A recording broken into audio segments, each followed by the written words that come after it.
Don't know where it goes. I'm on a road. Follow your heart. It won't let you down. Follow your heart. Take the steps beyond your way. Take the steps. When you have a dream, you gotta start. It's the only way. If you're gonna shine, and you're gonna shine, shine, shine. You're gonna shine. Oh yeah, and welcome to the ranch. And we always have a sunshiny good time here on the ranch because we span the globe for some of the best country and Americana music. And the show has just been growing. We now have some sponsors to the max. Advertising did this beautiful banner, which is awesome. Blast Music 24/7 is a really great site for indie music. They actually produce the show and it's on their platform. And then we have Hotel Universe, who does a lot of video work. So also, My Indie Radio out of France is now broadcasting our shows on Thursdays. So I'm so honored to be part of the My Indie Radio community. So again, welcome, welcome. And we have some people. We go across 7 platforms. And you can chime along. So Billy's already saying hello. Good to have you, Billy. Welcome, welcome. And it's one of my favorite guests that I met 2 years ago in Atlanta. And they're good people. They helped me celebrate National Chocolate Chip Day, a day that should never be overlooked, ever. And they were down for it. And we were on a quest to find chocolate chip cookies. We have one member of Band Wanted, Candy. Woohoo! In the house. So great to be here. This reminds me of the first time you were on the show. Josh was 6. We had to have him in another compartment, another part of the house. Well, he'll be. He's doing his magic in the back of the bus. He's actually a coach, and so he'll be joining us shortly. But you get me first, so that's right. The best half of the band Wanted. So right. And there he is. Oh, wait a minute. We can't talk about him. Stop. So. Oh, I know that's not true. Josh, how are you? I'm fantastic. How are you, Miss Randie? Good to see you. I'm good. I just got off the road and I strolled in a little while ago and I was doing good at energy. Then I sat down on the couch and I'm like, oh my God. I know that feeling. Oh. Then I thought if I eat, I'll feel better. And I haven't stopped eating. I'm trying to get my energy. You're replacing your need to sleep with your need to eat, and that's not good. Hey, I love the cookie lady. Replacing my need to sleep with chocolate chip cookies. This is the worst thing you can do. I do love the tell us about your bus, because you guys are on the road with the hardest working bands I know. Thanks. We're in our 40-foot tour bus. This is the front of our bus. Hey, should we give her a tour? This I suppose we could tour do the bus. It's not super clean, but hey, it's road life. So it's road life. I'll take you around and show you. So okay. we were sitting on the couch. That's the couch. This way over here is the driver's seat, which is packed with water bottles and gym bags and things because we're in and out a lot. This is the studio, and everything kind of gets stacked to the side, and then we can move it to the side when we do one of our live shows. It's hard to show on camera, but anyway, so that's the studio. And then this way we are getting into the kitchen area. So she's got food storage. And then this side is where all the magic happens. Candy is the most amazing cook. So a nice big countertop. And then that is the front half of the bus. All of this we did ourselves, by the way. Wow. Impressive, Gotta have a guys. toilet. Yep. And this that. was a really good addition a few years ago. We did not have an air conditioner. That air conditioner, oh my. Saved your life. It saved our Especially in lives. summer, boy. And then the shower room, which I insisted on this. Most RV showers are little tiny postage stamps, and this is actually a pretty good sized for Josh, your head sticks out of that, doesn't it? No. No? Okay. Just barely. Just barely. I do sort of naturally duck sometimes because it's tight. It's tight. So like I can scratch my hair on the ceiling and catch it on screws and stuff. So I do kind of do a little bit of a duck. All right. So here's the back bedroom with the closet across the engine in the back. And then my favorite thing to do is to play Farm Sim, which is what's going on right there. I love video games. So there, you got a tour of the front of the bus. I can also that's so cool. The big one tour bus. Your viewers may like. So we've got the black curtain that we use for the back. We're now, let me see if I can show you. We're now coming out the front of the bus, out the big bus driver door. And where exactly are you guys? We are in Tombstone, Arizona. So there's the outside of the bus with our little tool shed and my laundry line. I do the laundry and I hang it out, and our bikes. So yeah, this is all in Tombstone, Arizona. Very cool, guys. So there. Very cool. That might not be something that you normally have on a show, but that was a little extra. Well, you know what? It's great for people to see. I tour in a Subaru.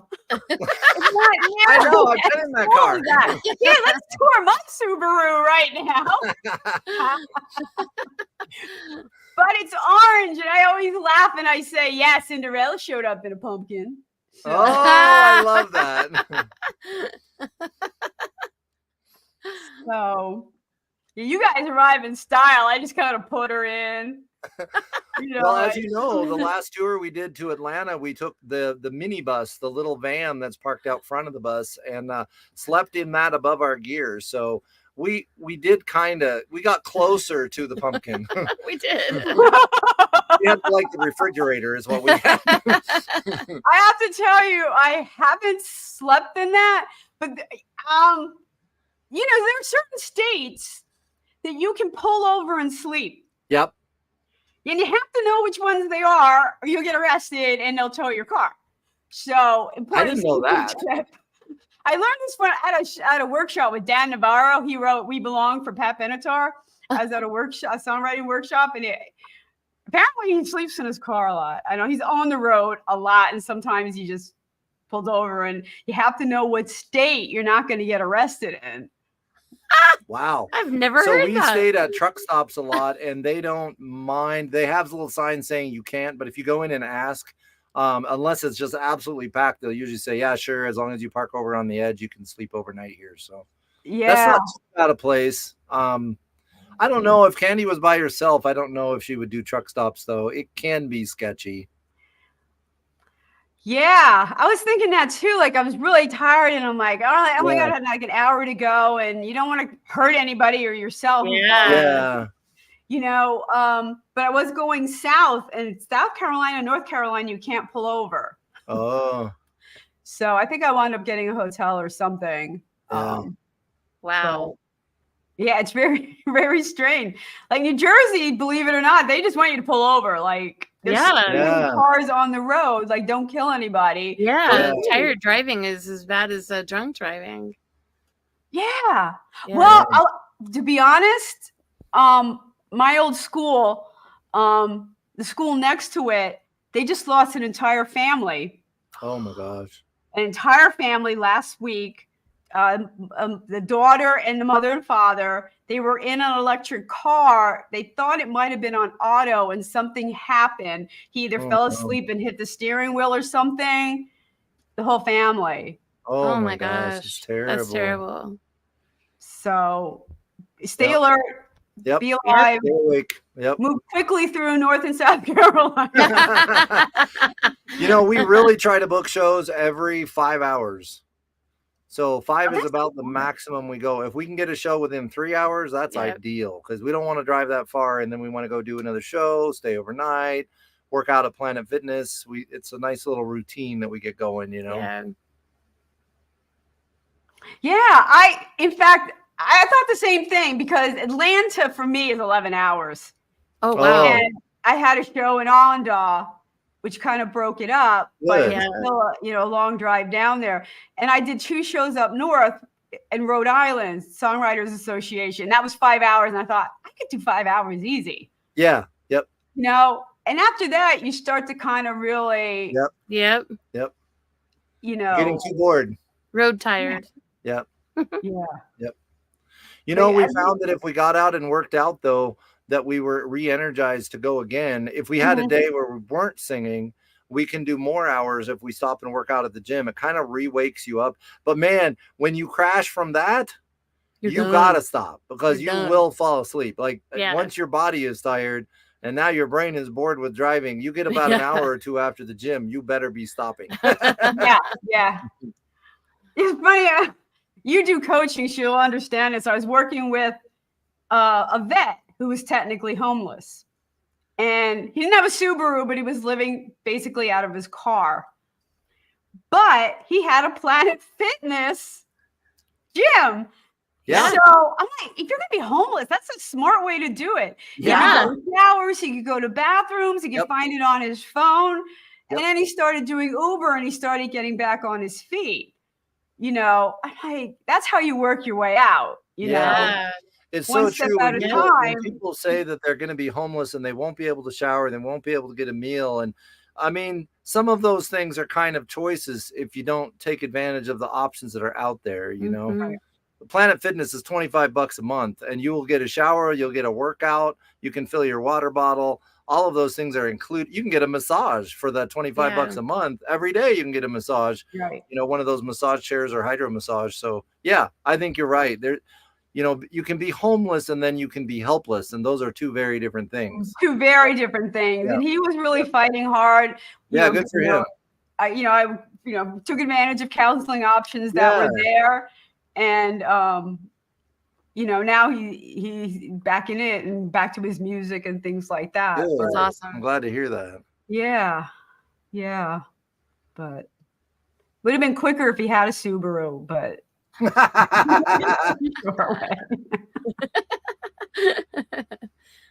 He's massaging me. My bad. Wait a minute. I'm the hostess. I should be.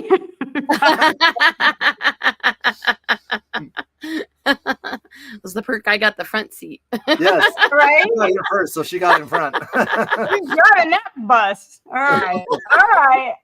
I know where I stand. Oh my God. All right. So you have a lot happening. I think since the last time we caught up with you guys, because you're back to being a duo. Yep. For now. Yep. For now. Keeping the band together is work. It is work. Yep. And we found that people are excited about traveling when they talk to you, when they interview for the band, they say they want to travel, but when you're ready to travel, then all kinds of excuses come up and they're not really ready. So we're looking at putting a band together again next year. Definitely, at least 2 members, probably bass and drums, but we're kind of open to especially multi-talented people that can do several different instruments. And that's the key question that we've been asking people as we're interviewing already is, do you really want to travel like January 1st? Are you ready to go? Leave your home and hit the road. And people come back with, well, it depends on what I'm paid, etc. That's fair. I just want to know that you're not going to say, well, right now I can't. Well, then you're not ready. If you're not ready, then you're not ready, and that's okay. But I that's the first thing I want to know is, are you ready to travel? Some people live for it and some people don't. And there's again, the romanticism of being a musician. I'm going on the road. And when it comes to the nuts and bolts and living in a space. Yes. Yep. That's the reality of it. Yeah. And I'm thinking right now I have a trio because I want people to get paid. Yeah, we do. When you have more people, you actually get paid less. They don't pay you more because you brought more pieces. That's right. I totally get that. Yep. We had a 5-piece.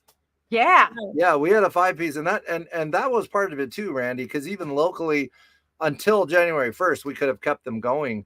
but we did find out locally that, you know, maybe a duo gets, you know, top of the market here, $400, and a 5-piece was getting 600. Wait a minute. We added 3 people. Yeah. They all want to get paid, and they're hoping to get paid close to what we do. That's just not fair. I can't tell them to come to work for $50. That doesn't make sense, you know? And yet a lot of the local bands are doing that. They are doing Yeah. well. They're playing. We have Yeah. 5 pieces around here that are playing for $200. Yeah. Yeah, it's true. It just cuts the market so bad. It's a bad mistake. You know, they're talking about pay raises and stuff, and bands haven't gotten raises in Ever, yeah. forever. It's still a base. If you get $300, you know, and we're starting out, so we're at the low end of things. Yeah, we had our bass player, and he was 70.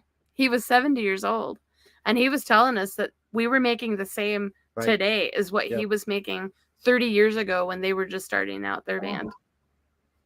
Here's why, that's though. crazy. The reason that is, so musicians, if they want to change this, they would have to be honest with themselves. The reason that people are playing for $50 or 5-piece for $200 is because there's a piece of playing music that musicians don't always want to acknowledge. And that is, it builds a person's ego to have a crowd watching you, enthralled with your music. At least that's the vision. So there's a piece of when people say, oh, you're playing for exposure. That's kind of a lie. We don't really need exposure. It's kind of the oldest myth out there. But what they're really saying to you is your ego wants to play so bad that I'm betting you'll play for this tiny amount. And what I'm actually paying you is in ego points. I'm not paying you real dollars. And unfortunately, a large number of musicians haven't faced their ego. And so instead of saying, no, screw that. Pay me $400 or I don't play. My ego doesn't need to play that bad, because they're afraid they'll find out that no one wants them to play. And for some, that might be true. But if everyone would stop playing for cheap, there's a lot of venues that would suddenly start finding the money to pay you. But as long as you're going to get it paid in ego points, they're fine with that. Right. Right. He's got a soapbox. Yeah. Yeah. I don't mind doing benefits and things like that. You know, that to me is exposure. I'm doing benefits. I have music with a cause, you know, that you know, that I'm going to help raise money for. But and especially if it's something that, like, a benefit that you believe in. Like we have a fundraiser that we're coming up on doing in November, and it's a youth center, you know. So she's connecting between school and families. It's an after school and home. And teaching them life skills. You know, so it's something that we really believe in. And like, she's bridging the gap between, you know, families and these kids and what they need in life. So I totally get finding the benefits that you believe in. And some of your other bands that are watching might be interested in. We have a veterans thing we're doing, and they're paying us a fee, and then they're giving us a tax in lieu of pay. They're giving us a $300 tax credit, which they can do as a nonprofit. So if it really is a fundraiser for a nonprofit, they can pay you $600 and give you a $300 what do they call it? Tax deductible write-off. Yeah, it's a write-off. Yep. In other words, instead of it's just paying you the full amount, $900 was their fee. We donated $300. And so then you can for that on your taxes. So if they're a true 501(c)(3), they can get a statement for that. I've heard of that before. And if you're if you're a band that's running your business as a business, you need those kind of write-offs. You do. Yeah. You do. So, and you need to prove that you're making money, because a lot of it is cash. You know, it's nice to have, you know, something on paper. I should get better at writing contracts. Yeah. Contracts are a big deal. They kind of saved our butt. Yeah. They've saved our butt a couple times. You know, just in different various situations. She's really big on writing everything down, incorporating the business, etc. And it's really saved us a lot of times. I think it's sometimes cumbersome and sometimes expensive, but it does save you in the long run, and it makes you legitimate as well. Right. Because again, it is the business, but it's not this fantasy rock star. Yeah. The nuts and bolts back end. Yep. There's some nefarious bar owners and venue owners that will use any excuse not to pay you. Absolutely. We ran into those on the road too. Yep. I did too. And New York is horrible for that. Oh, really? Yeah. Yeah. I could see that. Yeah. We find anymore that if we tell them we're legit and they don't want to do business with us, that's a win for us. Yeah. We probably just dodged a real sketchy situation where we either won't get paid or won't get paid the right amount or whatever. Right. Well, let's talk music, guys. Yeah. We want to go with your latest here. What do you want to start with? Still Alive? Oh, did I send you that one? You did. Is it an exclusive? No, I was written a few years ago, and it was pitched to us by a 9-year-old girl in cowboy boots in Edgemont, South Dakota, and her parents decided that she should remain anonymous so that she could become a 15-year-old girl and an 18-year-old girl and 21-year-old girl without having the song follow her around. So she opted to sell us the song. We bought the song for $100, and we gave her the full spiel about how she could have half the song and half the royalties and all this. But they opted to sell us the song. But she wrote about half of it, pitched it to us while we were helping her family owned a veterinary clinic, and they were moving it. You know, when you get out on the road, you end up getting involved in strange, like, family reunions. And so these were good friends of ours, and they're like, we're moving and we had nothing to do that day. So they'd all come to our show the day before. We're like, oh, we'll help you move. So while we were helping us move, she had seen our show and she pitched us this song. And when she said, you want to hear my song? And I was like, because people are pitching a song so nonstop that you get just overwhelmed, and everybody thinks that you should do their song that they just wrote, and it's the most amazing thing. And so I'm like, oh great, the 9-year-olds are pitching us songs, you know. So I said yes, and I really just did it out of kindness to listen to this little girl. And she stood in front of a little oak tree and sang this song, and I'm like, that's actually really good writing. And that's when we started the conversation with her parents about, you know, we want to do this and we want to do it legally. We want to do it legit. So how would she like to collect her money? And they decided to sell us the song. So she wrote the first half. Story by any chance? Is it a true story? No. As far as nobody knows. No, she's a cowgirl. She lives, ropes, eats and breathes ranching. Her family has a real ranch in South Dakota, big ranch. And, that does not mean money, by the way. Just because you have a lot of acres doesn't mean that you're rolling in money. It just means she works really, really hard and does the real work. So I think she just had a great imagination. All right, let's listen to this. All right. Why a 9-year-old?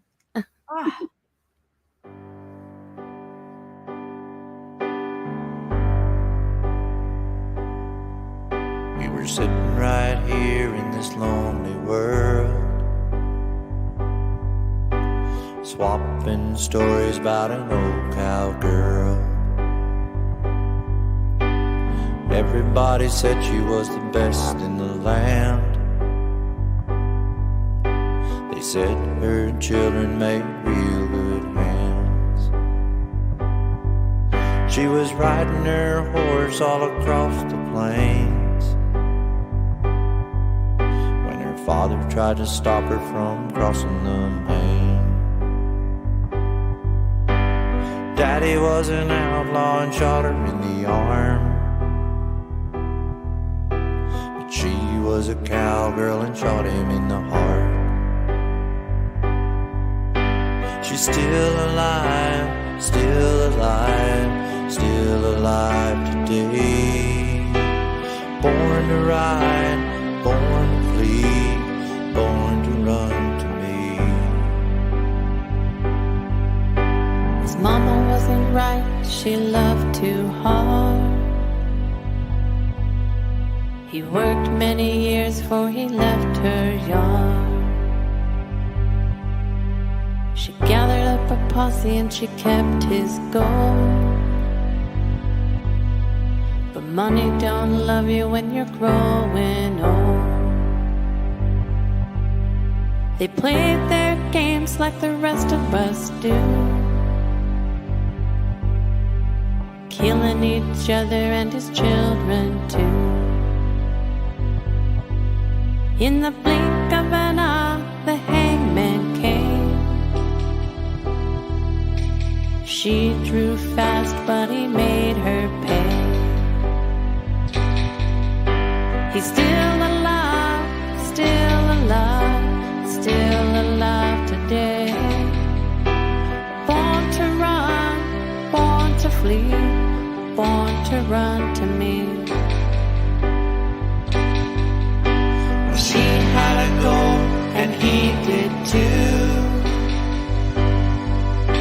They shared a dream and it came true. Desperados on the run, burning in the desert underneath the sun. In the arms of an angel, and one day, holding hands as they fade away. In the ashes they'll find what we always knew. Still old friends together, those two. They're still alive, still alive, still alive today. Born to fly, born to ride, born to fly away. They're still alive, still alive, still alive today.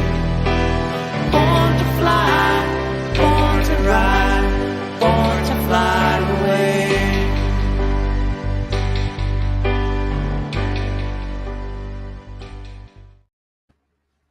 All right.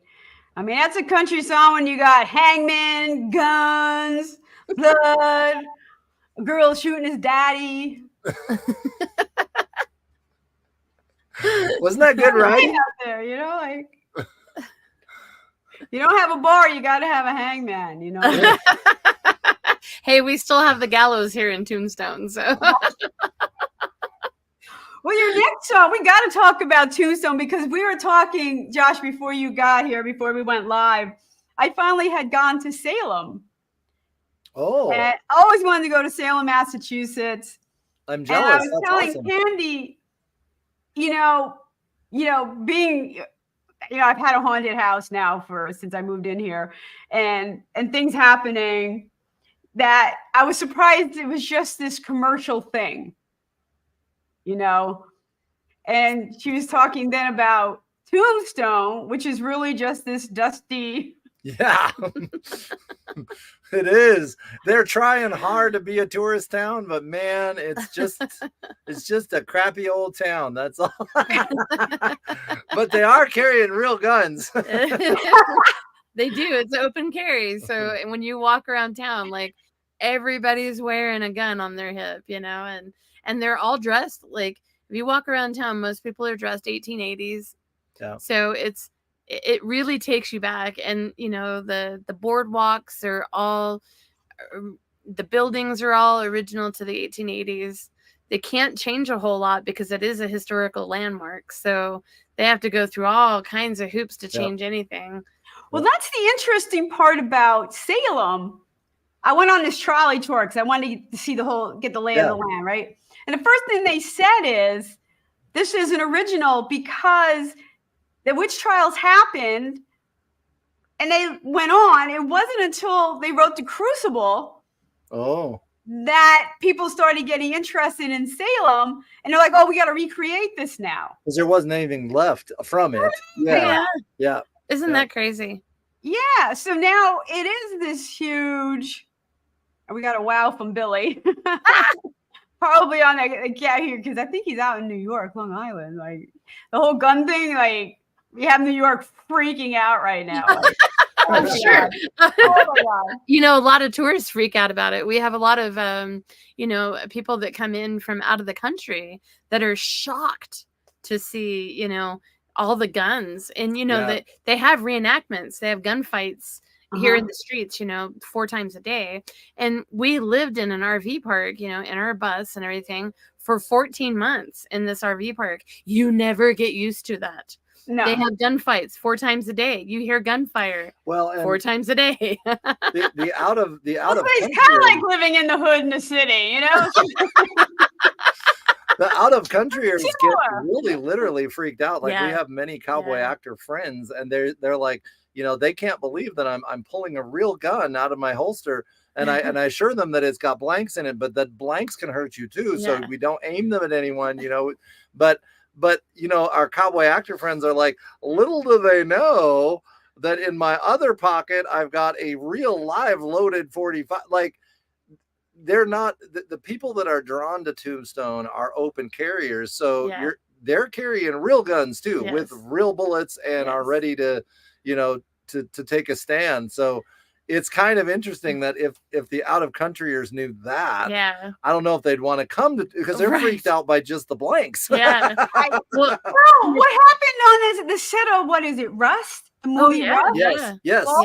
And we have armors that, you know, that work here. Like, there's a system to their jobs of loading these guns and making sure that they're safe for the actors. That whole system failed on that movie set.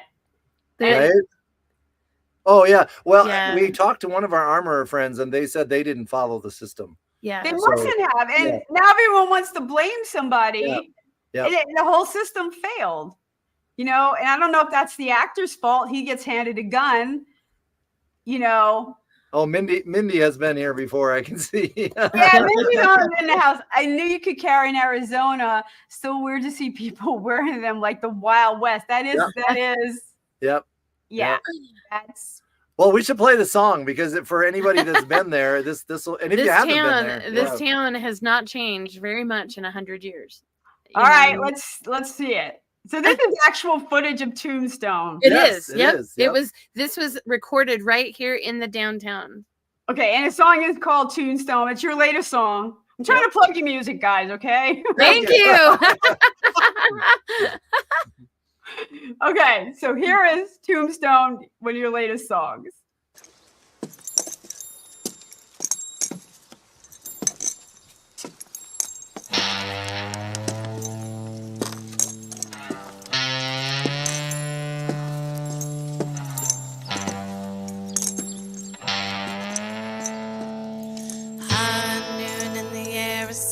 Sun, not a cloud in the sky. Warm desert breezes carry sweet smells of China berries by. The hollow sound of footsteps on these dusty old boardwalks. Allen Street transports you to another place in time. Tombstone, where the old west comes alive. In the town too tough to die. On the wind, voices whisper in my ear. Shadows playing tricks with my mind.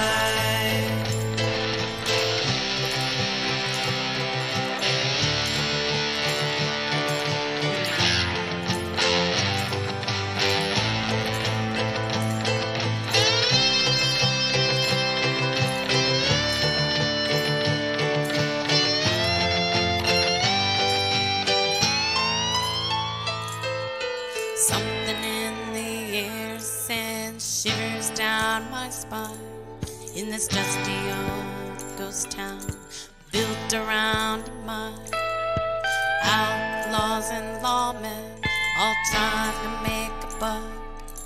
Fortunes blur the lines between right, wrong, and love. In a town still ruled by gunpowder, whiskey, and wine. Tombstone, where the old west comes alive.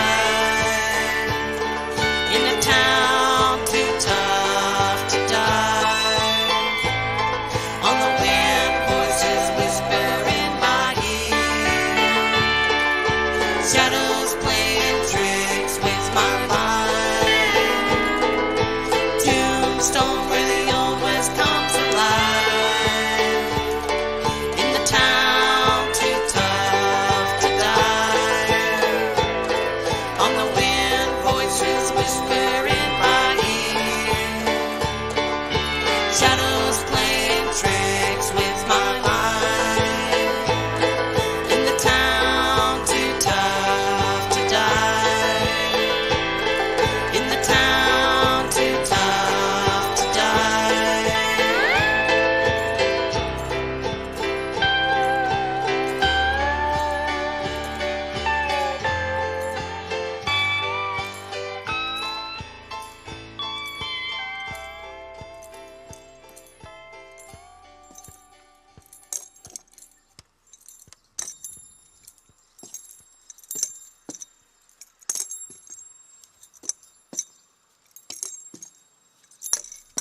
And we are back on the ranch.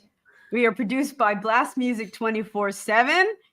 And it is a great site for indie musicians. You can upload your music and market your music from there. There's a lot of great resources and a lot of other podcasts and things going on. So you guys get an account there. Any indie artist could actually sign up and get an account. So I encourage you to do that. I think I sent you guys the website, but really cool place. I actually have my stuff up on there. So Cool. a really good place to market from, and they don't take a lot of money. Like it's just they're out there for indie artists. So cool. That is a fun video. I mean, that little kid with it handles a gun is a little scary though. That's our grandson. Your grandson. You know, I have my sister is out on a farm. And I'm in Pennsylvania, and I think that's halfway between New York and Tombstone. We don't open carry here. Yeah. But there's a lot of hunting. Yeah, yeah. Oh, yeah. Yep. You know, and my nephew, I think at 9 years old, I mean, it was bow hunting and was getting deer, and out hunting. Because I come from Colorado. I think you have to be 12 to get your gun. Yeah. Yep. So I come from Colorado originally, and Colorado's a hunting state. I mean, my whole family, we all had our hunter, and safety card carriers and everything from the earliest time that we could have them. So yeah, but I have to tell you, the number of shootings since I moved back to Pennsylvania is disturbing. Yeah. Like one a week in Allentown, Reading, in this area in the Lehigh Valley. It's not the same world that I grew up in. We grew up hunting, and now if you looked at how close the houses are together, how packed in we are as a population, it's vastly different. The neighbors used to be a mile or 2 miles away, and now they're right next door. Even in the country, very often, so it's not the same world. Yeah. It's not. I mean, even here in Tombstone, it's debatable whether they really need to carry guns with them everywhere. Yeah, it's can't really shoot people in the streets anymore. That went away a long time ago. It's interesting. If you know everyone has a gun, if you draw, they're going to draw. You both are going to get shot. I mean, so it's kind of stupid to draw. Yeah. So maybe it just temper things a little bit. Yeah. That is the argument that a lot of them use around here, going, if everybody knows that you're carrying, then it's less likely that someone's gonna, try something stupid. Yeah. Yes, I'm sure somebody's keeping stats on it, Tombstone versus Allentown versus for sure. I don't think Tombstone has had any shootings in a long, long, long time. So I think being a very small town helps a little bit because everybody knows everybody, and it's much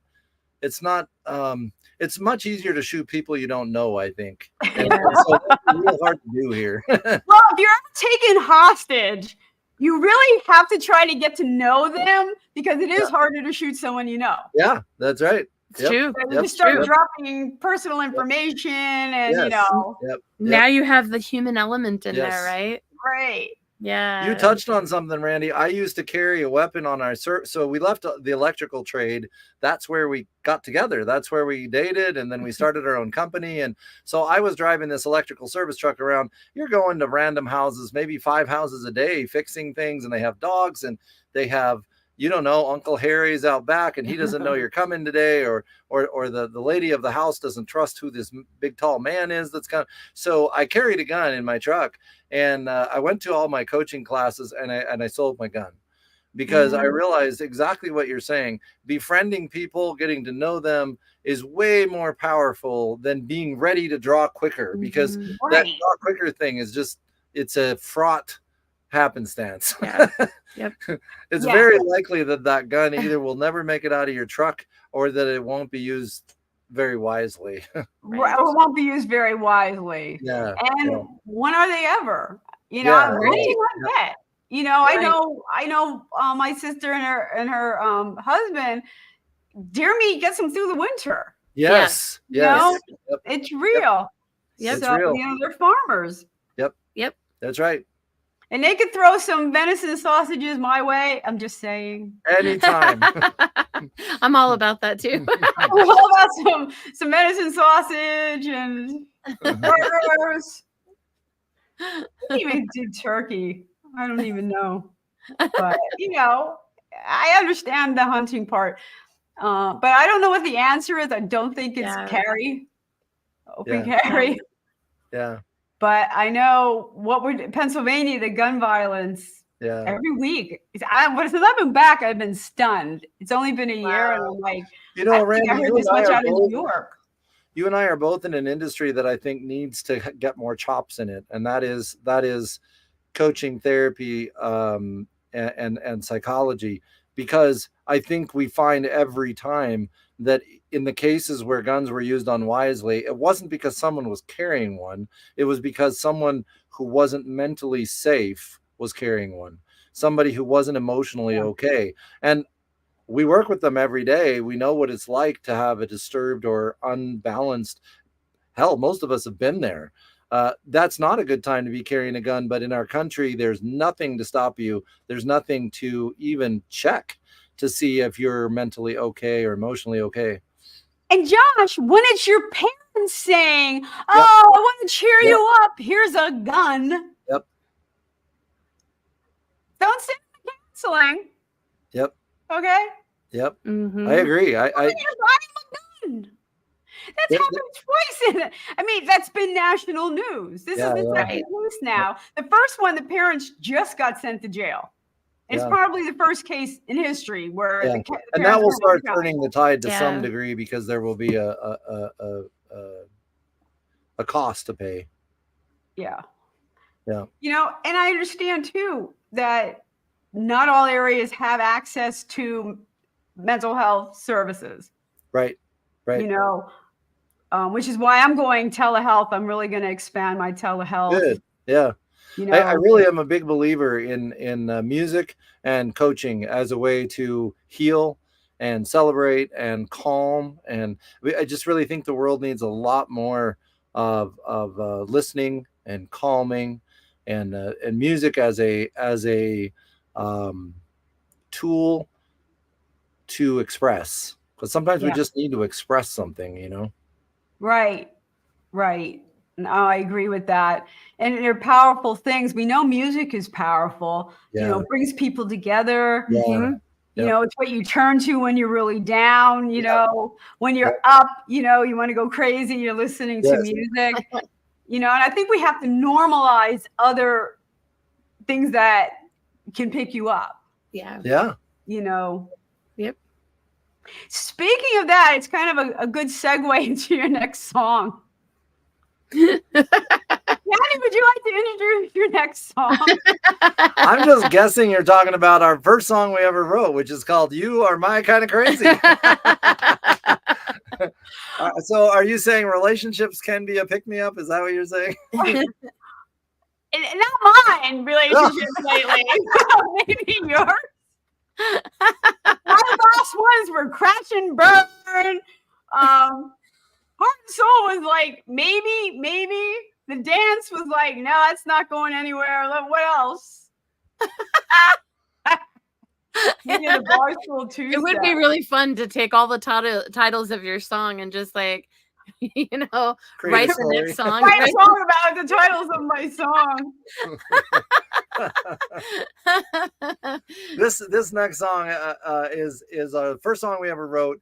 We put about 8 months of thinking into what kind of music did we want to write.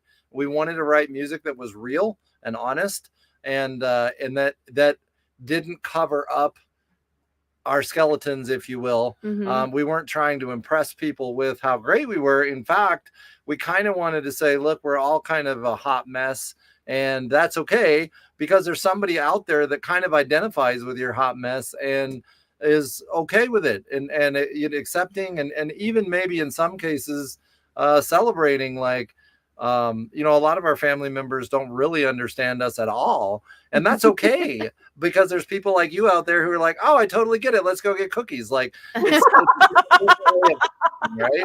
So this song really, we did our best to put everything out on the line and go, you know, these are things that you don't lead with it's not at pretty. a cocktail party. Yeah. That's another thing we need to normalize. Yes. Yeah. You know, we're not the glamour of Hollywood. Yes. The cameras are turned off. Yeah. You know, you step into the tour bus, you know, there's the real life ups and downs. We have to normalize that. Yes. You know, because I think we become a society that can't sell stews. Yeah. Yes. Everything is a catastrophe. Everything is, and it's just like, no, it's a bad time. I'm sorry. We're gonna get you through this, and we're gonna get to a good time now. Yeah. You're right. And that was actually my Mindful Monday message for today. So there you go. Nice. Throwing that in there. I love it. Let's listen to My Kind of Crazy. Now I have to screen share this one because it wasn't originally share tab. Yeah, here we go. I'm hoping this works.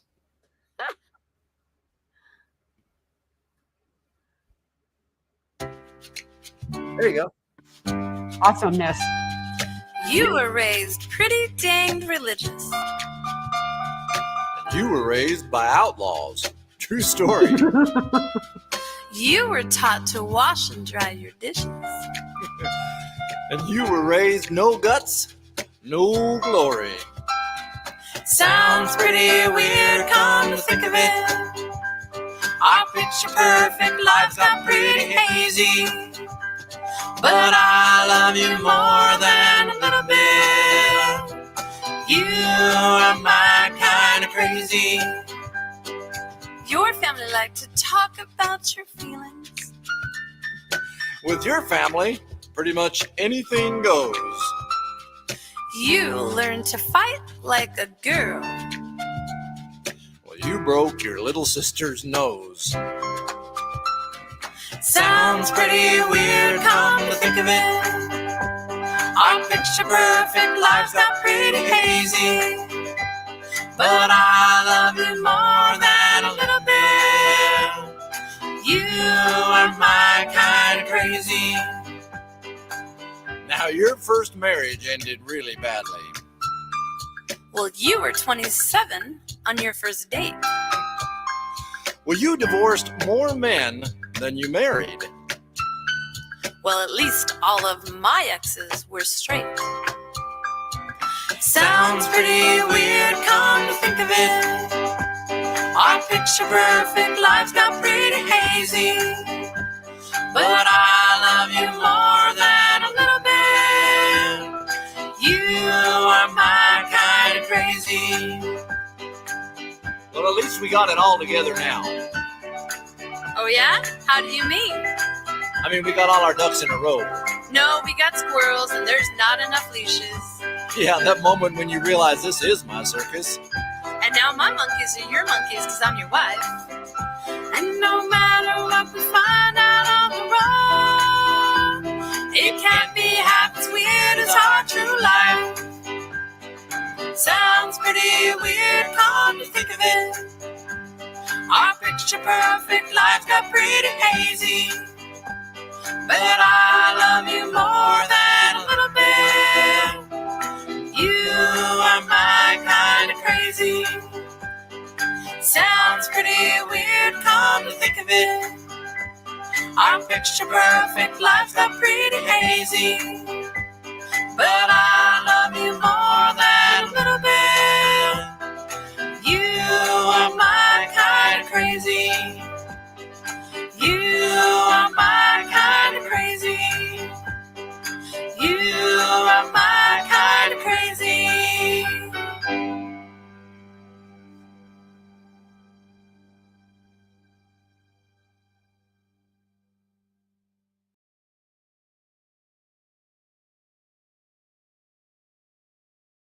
On mute. On mute. There you go. All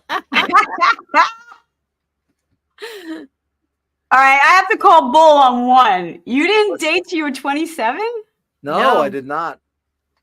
I was in a family gospel band, and we worked 80 hours a week. I mean, we had regular jobs, and then we had jobs to pay for the bus, and then we had the music on the weekends, and we were homeschooled our whole lives. We were super isolated.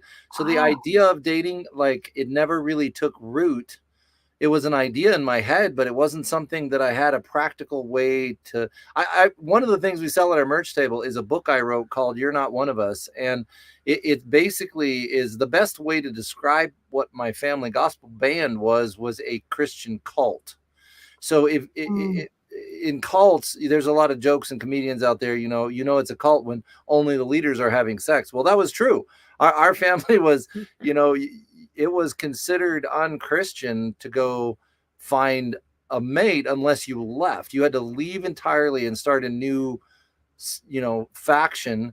And of course, if you wanted to be in the band, you couldn't do that. So bringing girls or boys on the bus, which we did bring some boys, some of my sister's boyfriends ended up going with us, didn't end well. So in order to be, pleasant and to go along and to have my dream of being a musician for a long, long time, I just understood that there was no dating to go with that. It just wasn't acceptable. I tell people anybody on stage, anybody that's interested in the book, you can go to Amazon. You can find the book on Amazon. It's not rated for kids. No, that's right. It's his just like life the background. Song, just like the song, I went even deeper into the dysfunction because, and there was a reason for that. We were traveling around the country. We had a mailing list back in the days of paper mailing lists of 10,000 people. So we got to one of the bigger bands in the country doing what we were doing. And we were really idolized by a lot of church kids as the family that had it all together. We were being pure before marriage, etc. But there was a whole lot of garbage that went on interpersonally, a lot of things that people like you would go, oh my Lord, let's get you into therapy and separate out some of these entanglements and some actual abuses. And so I wrote the book because I felt it was very important to, I was becoming a life coach, and it was really important to me that the leaders of the future stop pretending like we somehow had it all together from day one. And mom was a Baptist, minister, and dad, was Mother Teresa on the side. And that was just not true. It's not true of anybody in general. I mean, I just don't know anybody that doesn't have here's the thing, that doesn't have some learning. That is exactly where I was going. If we could just normalize learning, because every one of us had some misplaced beliefs that needed to be sort of recalibrated in order for us to make it in this world. And that doesn't mean, my dad to this day would tell you, oh, the world has turned him for evil, and that's not what that means. In order to get along, in order for me to listen to you, I have to put my beliefs on hold and go, wait a minute, let me listen to your universe and what are your beliefs? And if your beliefs hurt other people, then we need to have a talk. And if my beliefs hurt other people, then we need to have a talk. But so that was the world I lived in. And when I left at 27, it was to date a girl who wanted to be with my sister. And my sisters told me this. We had big family fights till 4 a.m. out on the road on tour in Ohio. And they told me, and you cannot date her. She's trying to get with your sister. But my mom brought her back as a stagehand. And so she and I were forced to work together all the time. There was no hanky panky because I just didn't know how to do that. It was not in my mind, but I did reintroduce myself to, asked her if she wanted to date. And she said, sure. Basically, she said, I'm not afraid of your mom. Well, I was terrified of my mom. I was 27 and she was 19, but I was terrified of my mom. So I'm always grateful for that girl for not being afraid of my mom, because I left the group and I didn't want to leave the group. I just said I was going to date her, and mom's like, okay, then you're out. Like, this was a big weekend for us. I was running stage management for some big video release parties and CD release parties. And she said, when this show is over, because she needed me for that, desperately needed me to do my job and also play on stage and sing. But she said, when this weekend is over, you're done, you're out. And so I did. I was sleeping in my car in Sioux Falls, South Dakota, 30 below, with nothing but my car and a checkbook with very little in it. So I had a job, but that song is a joke, because my first girlfriend, I got engaged to that girl. We had a across the state, love affair.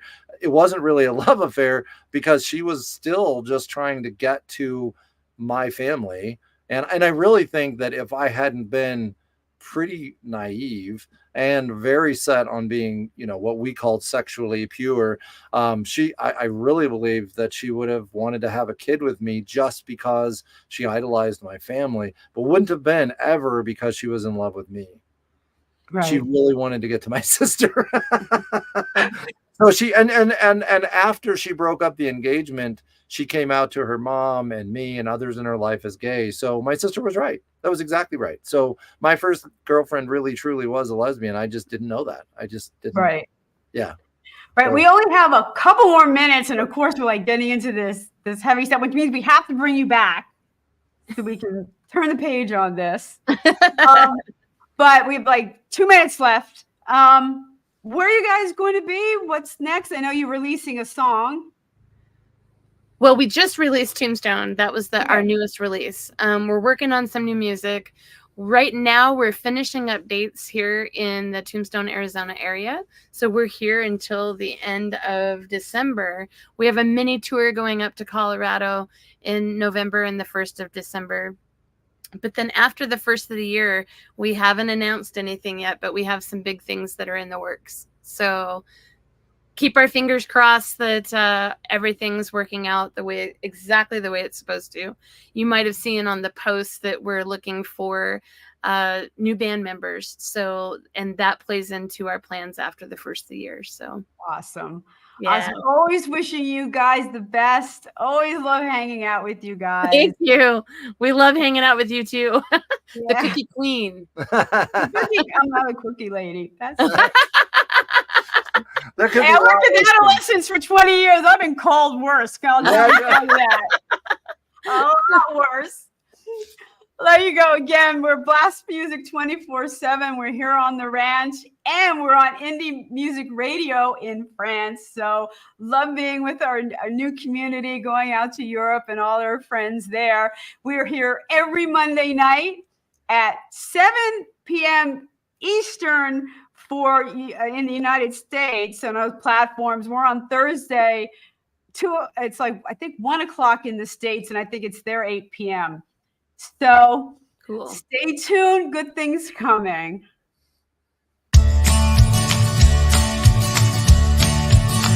I'm on the road. Don't know where it goes. I'm on the road. Follow your heart.